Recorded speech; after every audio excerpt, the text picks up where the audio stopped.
Hello everyone. तो लो जी आ गया खेसारी लाल यादव जी और सपना चौहान का एक बहुत ही बेहतरीन वीडियो सॉन्ग जो कि फुल वीडियो सॉन्ग में रिलीज हो चुका है।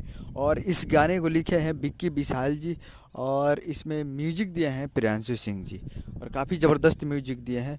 और इसे गाए हैं खेसारी लाल यादव जी जो कि आपको स्क्रीन के ऊपर दिखाई दे रहा है। जिस सॉन्ग का टाइटल रखा गया है सनीचर के फर्नीचर, जिसका टाइटल है सनीचर के फर्नीचर। और ये फुल वीडियो सॉन्ग में रिलीज हो चुका है और काफ़ी ज़बरदस्त वीडियो सॉन्ग है। और वीडियो में है खेसारी लाल यादव जी और सपना चौहान जी, फिट में है सपना चौहान जी। तो फुल वीडियो सॉन्ग आ चुका है, तो काफ़ी ज़बरदस्त वीडियो सॉन्ग है। तो आज वीडियो सॉन्ग रिलीज इन 30/6/2023 को सुबह 6 बजे फुल वीडियो सॉन्ग को रिलीज कर दिया गया है। तो ज़बरदस्त वीडियो सॉन्ग है। तो आप लोग अभी तक नहीं देखे हैं तो आप लोग जाइए और जाकर वे म्यूजिक भोजपुरी यूट्यूब चैनल पे फुल वीडियो सॉन्ग को रिलीज़ किया गया है। तो आप लोग जाइए और जाकर वे म्यूजिक भोजपुरी यूट्यूब चैनल पर देखिए और प्यार दीजिए।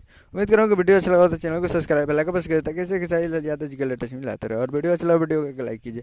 मिलते हैं अगले वीडियो में, तब तक के लिए जय हिंद जय भोजपुरी। और जाइए जाकर वे म्यूजिक भोजपुरी यूट्यूब चैनल पर वीडियो सॉन्ग को देखिए और प्यार दीजिए, काफ़ी ज़बरदस्त।